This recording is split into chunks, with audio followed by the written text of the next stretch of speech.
In the year 410, the Roman Empire, after existing for nearly half a millennium, collapsed. It ended.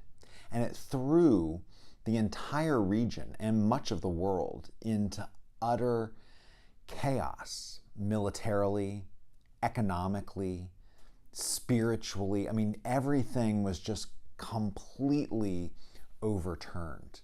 There was a sense of chaos and unsettledness in the world.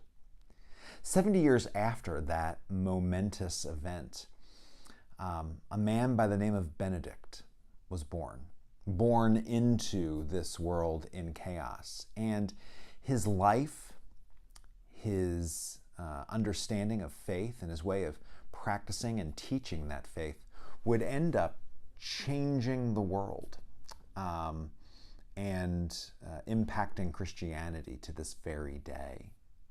So Benedict was born into a relatively wealthy family.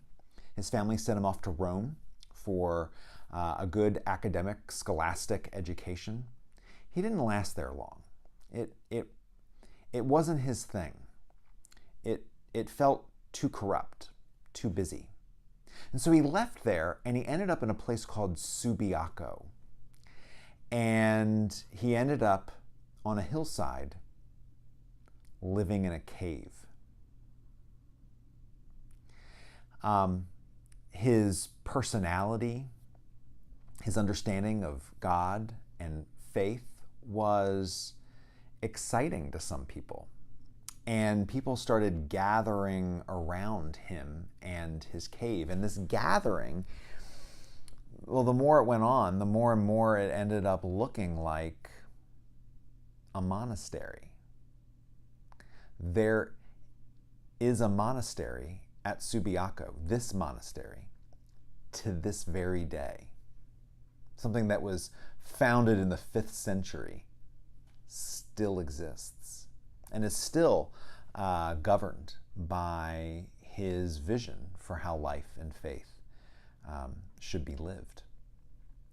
He ended up leaving Subiaco, though. He had a strange altercation with a jealous local priest. I can't even imagine why. And so he leaves and he goes to another place called Monte Cassino. And there he establishes a monastery, the place that would not only become the center of Benedictine spirituality for the next 1,500 years, but would be the place where he would live for the rest of his life. Benedict did not invent monasticism. There were monks and nuns of some degree or stripe for hundreds of years, but Benedict is called the founder of Western monasticism. He changed monasticism. In the earliest days of Christianity, during the persecutions, Christians would oftentimes be martyred for their faith. It almost became a way for Christians to sort of show how deep their faith was by going through horrific, horrible things, sometimes to the point of death. Once Christianity became legal, and sort of the in thing to do and to be, martyrdom in that sense sort of ended. And monasticism sort of became, in some expressions, the new martyrdom. Monks, nuns would fast for weeks, months, eating as little as possible. They would sit on top of poles for as long as they could. They would sort of impose these rigors upon themselves, this life that was in some ways so horrific and painful that it was almost like a martyrdom. Benedict said no to this. Benedict said that we don't have to do that to prove our faith. We don't need to put ourselves through pain and discomfort in order to find God. Benedict's understanding was that we can find God right where we're at. We can find God in community with one another. And especially if that community is set up to do that, to find God, to seek God.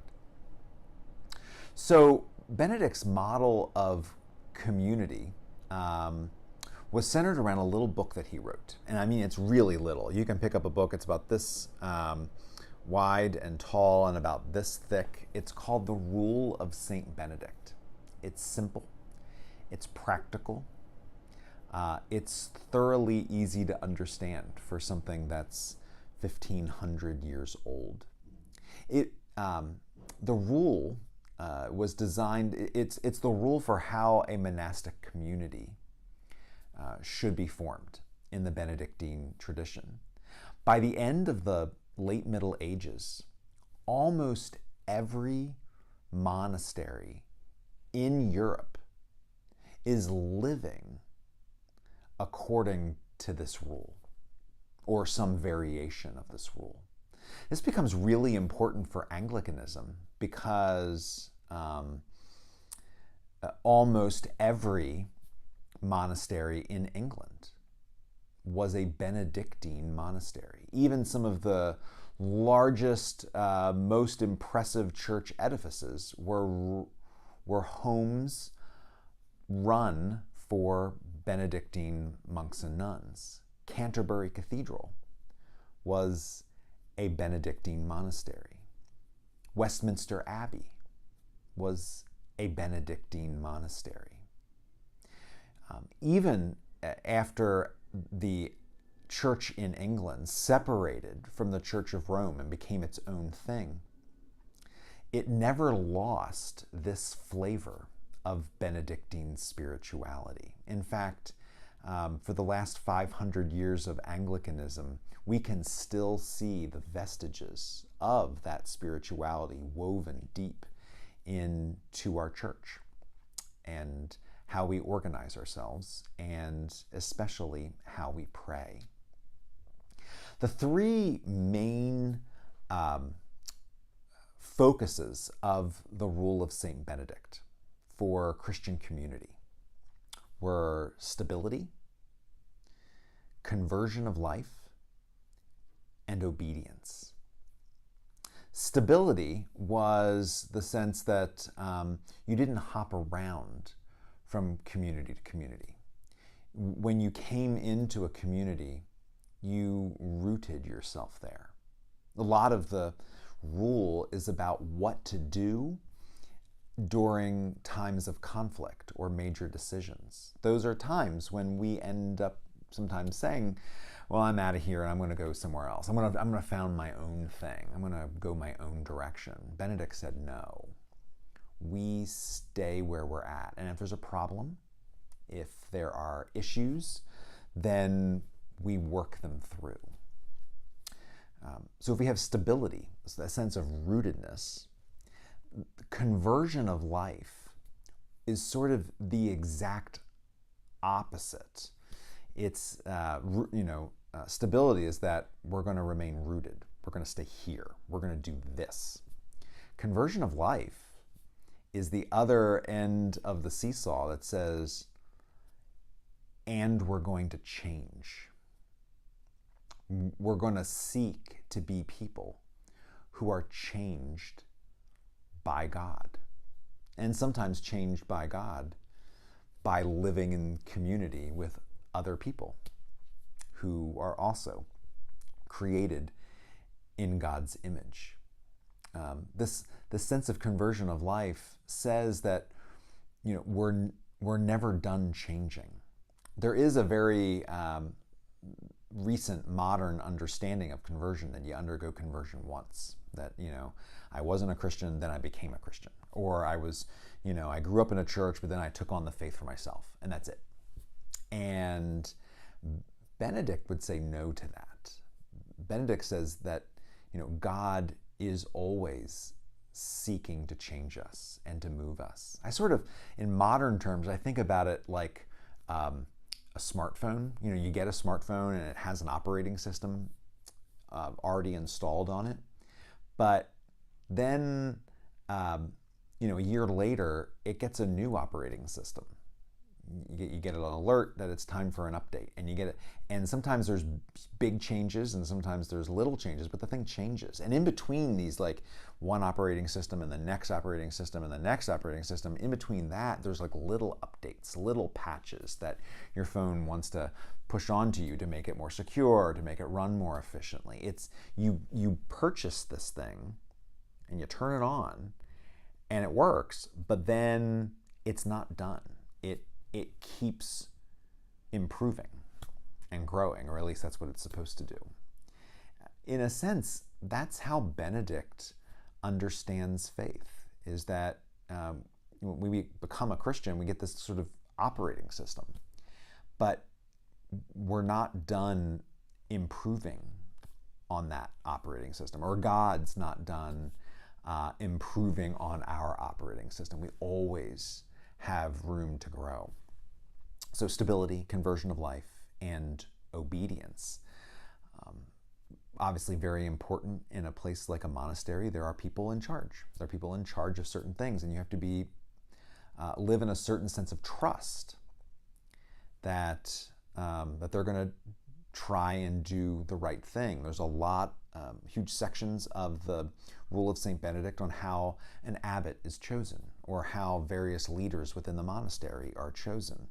They weren't there to sort of consolidate power among themselves and rule as a despot.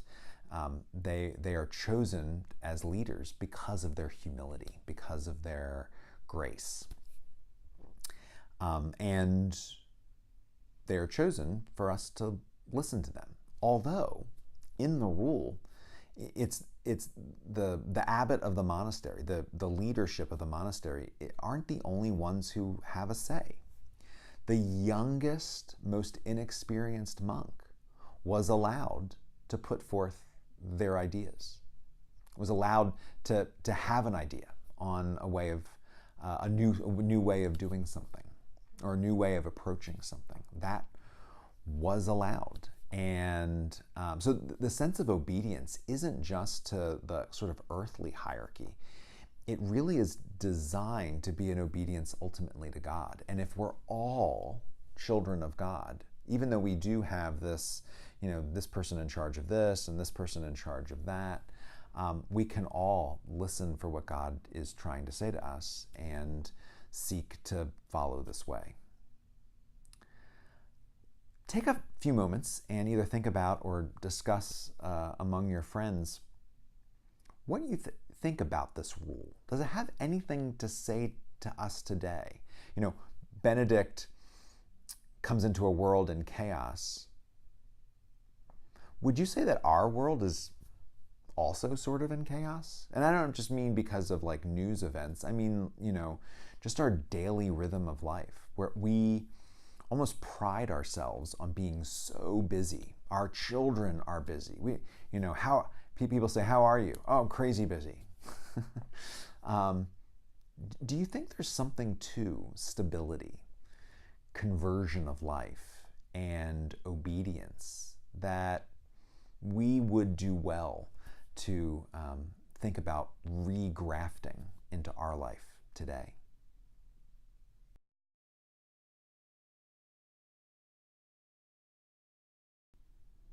One of the largest sections of the Rule of St. Benedict is devoted to something he calls the office, the work. Now, if you've ever been to a monastery or seen a movie or something about monastic life, you know that there's work to be done. They don't just sit around and, with their heads bowed all day. Particularly monasteries in, 1,000 years ago, 1,500 years ago, there was a lot of work to be done. When you have a dozen, 2 dozen, 10 dozen people living in a place, you've got to feed them, you've got to care for the sick, you've got to, acquire food and just the things for daily life. Monasteries by the medieval world were also orphanages and hospitals and schools. I mean, there was like serious work that needed to happen in order for life to happen, not only for the monks living there, but for the community that surrounded these monasteries. But Benedict uses work in maybe a different sense than you and I would use that word. He means what's called the daily office, which comes from office, the Latin opus, which means work. But what he really means is prayer. For Benedict, even just in the language that he chooses to use, he doesn't see a whole lot of daylight between work and prayer. It's not like they're two completely different things. It's not like, okay, I'm done praying and now I'm going to go off to work and I'm going to come home and then I'll say my prayers again.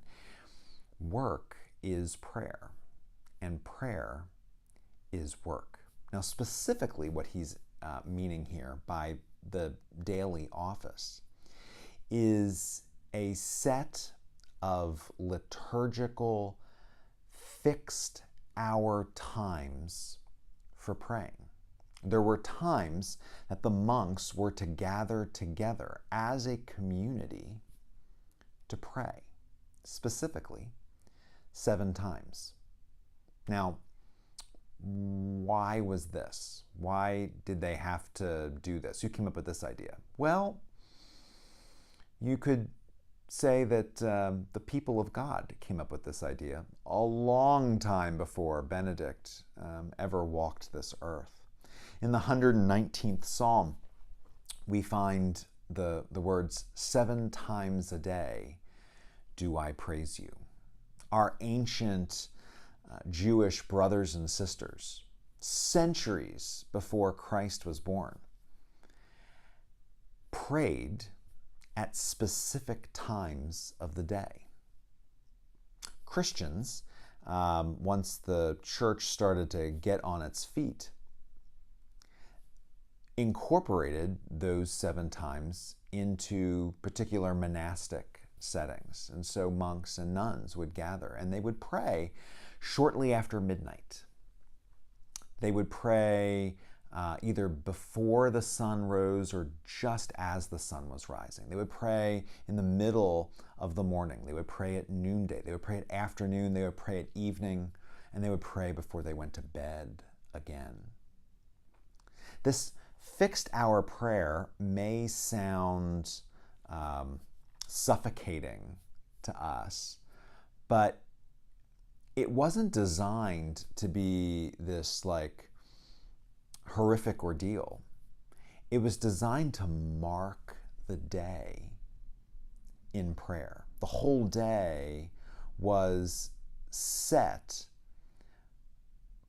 by prayer, by people gathering and remembering who they were and who God was. Now, it's also important to note that in a Benedictine monastery, this wasn't the only time that monks would pray. This was the liturgical time. This was the communal time for prayer. They were also praying on their own at other points.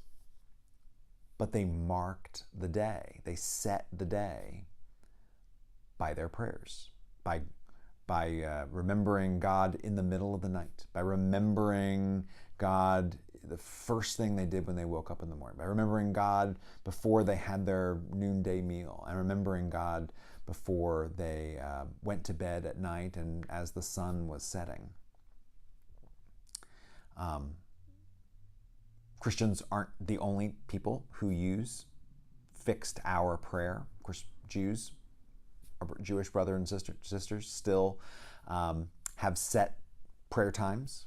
We, of course, probably know Muslims pray 5 times a day. They stop everything they're doing. They turn and they face Mecca. And Christians, we have this heritage of fixed hour prayer, but we have largely lost it. We don't, some people have a morning routine for prayer. Some people might have a, before bed time for prayer. Some people are very good at praying before meals, and that sort of functions like a fixed hour prayer. But we've lost the sense that this day has been given us by God, and we're going to set it out. We're going to live this day by being in constant prayer. The late Phyllis Tickle, Anglican theologian, made it not only part of her academic life, but part of her deep spiritual life to revive this fixed hour prayer in herself. And she'd be teaching class, or she'd be at a conference, she might be leading a conference, and when the time came for her to pray, she would stop what she was doing. She might leave the conference floor, leave the dais, and then come back once her prayers were done. That was how important fixed hour prayer for her was. It was like breathing. It was like eating. We're not going to let anything that we have to do today keep us from the work that is before us, the holy work of prayer. Take a few moments and think about or discuss what you think about this. Does this sound daunting? Does it sound suffocating? Does it sound liberating? Is there something about marking the day with prayer that sort of excites you?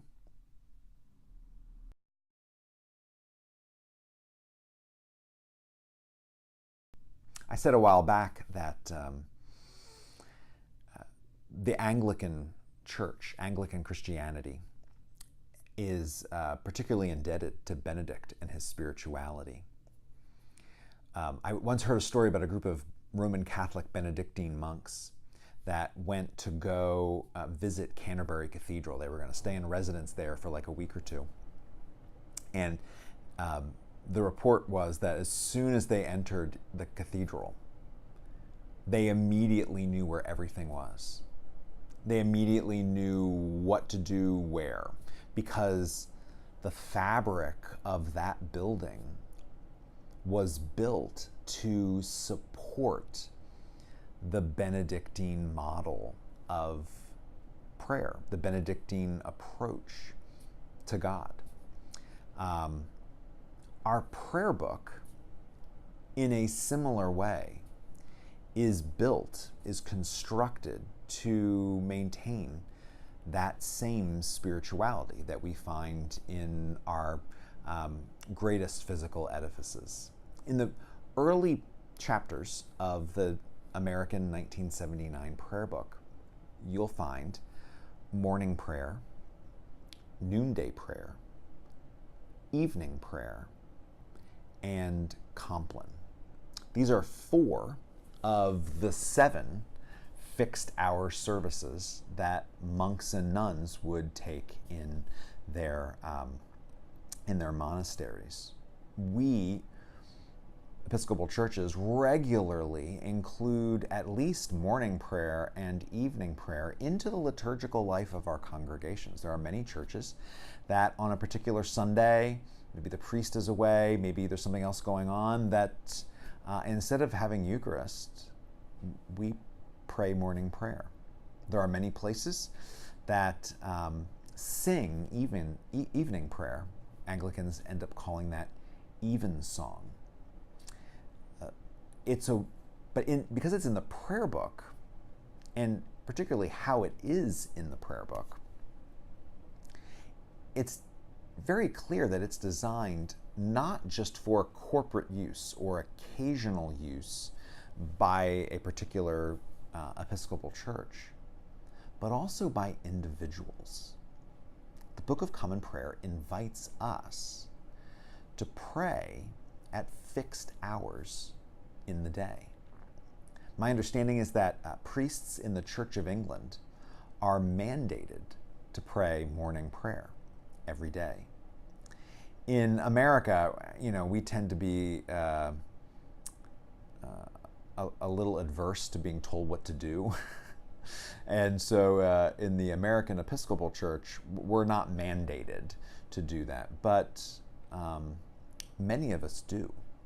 We take some time in the morning and pray at least morning prayer, if not evening prayer as well. Many times there'll be a gathering of Episcopalians, and it'll be time for lunch, and we'll all hand out prayer books, and we'll pray noonday prayer together. But what about on our own? What if we took this invitation seriously to mark our days with prayer? There's another section of the prayer book which takes the large, more formal services of morning prayer, noonday prayer, evening prayer, and Compline, and shrinks them down to a page. These are very clearly designed for individuals or for families. I remember as a college student, I memorized the prayers that were said before bed, the sort of short Compline service.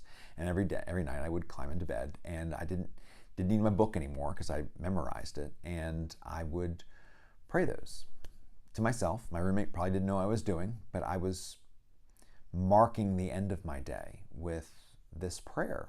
And even though I was praying it by myself, I knew that hundreds, thousands, maybe even tens of thousands or more Christians around the world would be ending their day with those prayers or similar prayers. You see, the thing about fixed hour prayer is that while encouraged by individuals to use,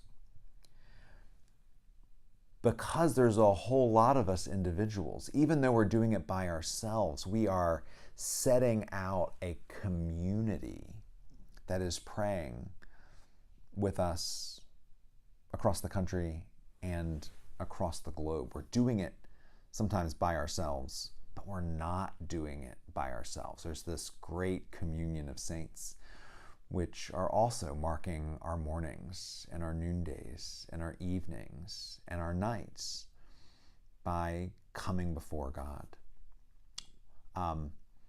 I make morning prayer a regular part of my particular spiritual life. I also have another fixed hour prayer that I use. It's a short one. It's called the Angelus. I actually have an app on my phone, and at 9 o'clock in the morning and noon and 3 o'clock in the afternoon, my phone sends an alert and it says, time to pray. And the Angelus is a short little set of prayers. Again, I have them memorized, and so I don't need to pull out a book. I can even still be in a meeting or be driving my kids to one activity or another and pray this prayer as a way to sort of mark out the beginning of my workday, the middle of my workday, and somewhere towards the end of my workday. I would invite you to consider how you could employ some aspect of fixed hour prayer into your spirituality. For your homework, I'd like for you to pick 2 hours, not full hours, obviously. The services could be quite short, but 2 times a day, maybe morning and noon, maybe morning and night, maybe noon and night, whatever sort of works for your schedule, and commit to doing some sort of prayer. Maybe you stop and you give thanks to God for what had happened in the past several hours. Or maybe you stop and you say the Lord's Prayer. Or maybe you stop and you take out your prayer book. I'll have a sheet that will offer some extra resources in this that might help you on your way. And maybe the next time we come back, you could share with your friends and neighbors the times that you might have been praying alone, but that you weren't praying alone because all of us were praying together.